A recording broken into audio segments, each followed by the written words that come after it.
بسم اللہ الرحمن الرحیم۔ السلام علیکم دوستو۔ حضرت عمر فاروق رضی اللہ تعالی عنہ دیگر صحابہ کرام کے ساتھ تشریف فرما تھے۔ مولا علی کرم اللہ وجہہ الکریم بھی پاس تشریف رکھتے تھے۔ حضرت عمر رضی اللہ تعالی عنہ نے کہا، یا ابا الحسن، دانیال کا کیا قصہ ہے، ہمیں بھی بتائیے۔ مولا علی رضی اللہ تعالی عنہ نے فرمایا، حضرت دانیال علیہ السلام ایک یتیم بچے تھے۔ آپ کے ماں باپ دونوں فوت ہو چکے تھے۔ بنی اسرائیل کی ایک بوڑھی عورت نے انہیں گود میں لے کر پرورش کی اور تربیت کرنے لگی۔ اس زمانے کے بادشاہ کے دو قاضی تھے۔ یہ لوگ ایک مرد صالح کی محبت کی آزمائش کرنا چاہتے تھے۔ اس مرد صالح کا بادشاہ کے پاس آنا جانا تھا۔ وہ دونوں آپس میں محو گفتگو ہوا کرتے تھے۔ ایک دن بادشاہ کو کسی کام کی ضرورت محسوس ہوئی تو اس نے قاضی کی طرف رخ کرتے ہوئے کہا، میرے کام کے لیے کسی کو تیار کرو تاکہ میں اسے اپنے کام کے لیے بھیج سکوں۔ دونوں قاضی جو کہ پہلے ہی مرد صالح کی آزمائش کرنا چاہتے تھے، دونوں نے اس کی طرف اشارہ کرتے ہوئے بادشاہ سے کہا کہ اسے بھیج دیں۔ چنانچہ مرد صالح کو بادشاہ کے کام کے لیے چن لیا گیا۔ اس مرد صالح کی ایک حسین پارسا بیوی تھی جسے وہ بہت چاہتا تھا۔ جب دونوں قاضیوں نے سفر کی سفارش کی تو مرد صالح نے دونوں قاضیوں سے کہا کہ میری بیوی کی روزانہ خبر گیری کرنے میں کوتاہی نہ کرنا، اور مزید کہا، میں تم دونوں کو اپنی بیوی کے بارے میں اچھے سلوک کی نصیحت کرتا ہوں۔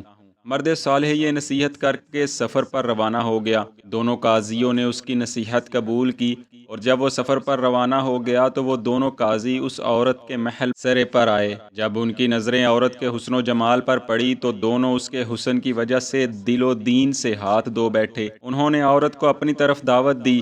عورت نے ان کی بات کو ٹھکرا دیا۔ وہ دونوں قاضی کہنے لگے، اگر تو نے ہمارا مطالبہ پورا نہ کیا تو ہم بادشاہ کے سامنے تجھ پر زنا کا الزام لگائیں گے اور تیری زنا کاری پر گواہی دیتے ہوئے تجھے سنسار کریں گے۔ عورت نے کہا، میں تمہاری کسی حال میں بھی بات نہیں مانوں گی۔ تم جو کچھ کر سکتے ہو بے شک کر گزرو۔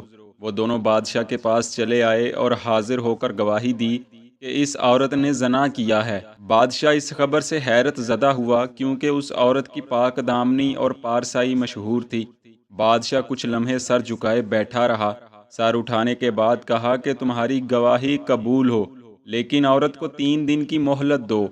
منادی نے شہر بھر میں اعلان کر دیا کہ فلاں روز جمع ہونا ہے، فلاں عورت پر حد جاری کرتے ہوئے سنسار کرنا ہے۔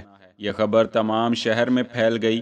بادشاہ نے اپنے وزیر سے کہا، میں تو گمان بھی نہیں کر سکتا کہ یہ عورت اس فعل کی مرتکب ہوئی ہے۔ تم بتاؤ کیا نظر آتا ہے؟ وزیر نے کہا، مجھے بھی اس کے فعل پر تعجب ہے۔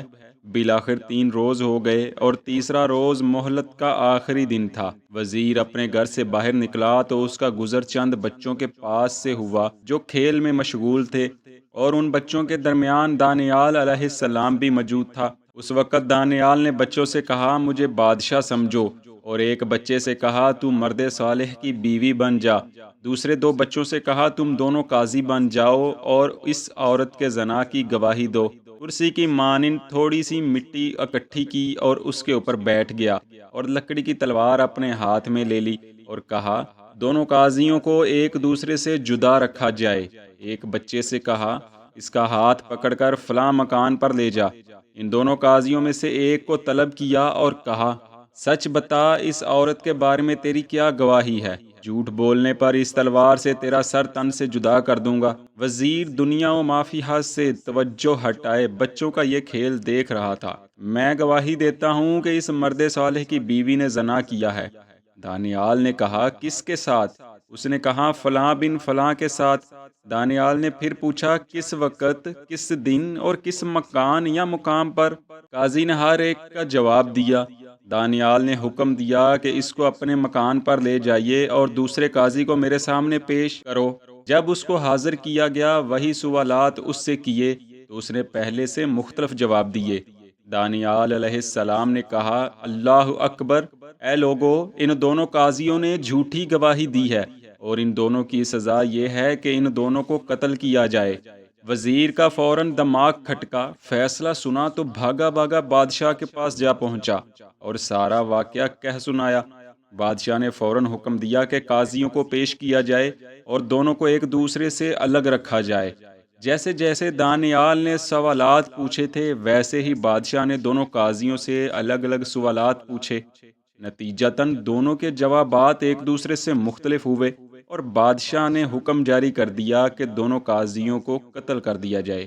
پیارے ناظرین، مولا علی رضی اللہ تعالی عنہ کے بیان کردہ حضرت دانیال علیہ السلام کے اس واقعہ میں سیکھنے کے لیے دو انتہائی اہم سبق موجود ہیں۔ اول یہ کہ جھوٹی گواہی دینا دنیا و آخرت میں لعنتوں کا باعث ہے، اور دوسرا یہ کہ کسی بھی عورت کے کردار پر تہمت لگانا عذاب الہی کو دعوت دینے کے مترادف ہے۔ اللہ کریم ہمیں ہر ایسے کام سے محفوظ رکھے جو باعث غضب الہی ہو، اور ہمیں علم و عمل میں کمال عطا فرمائے۔ آمین۔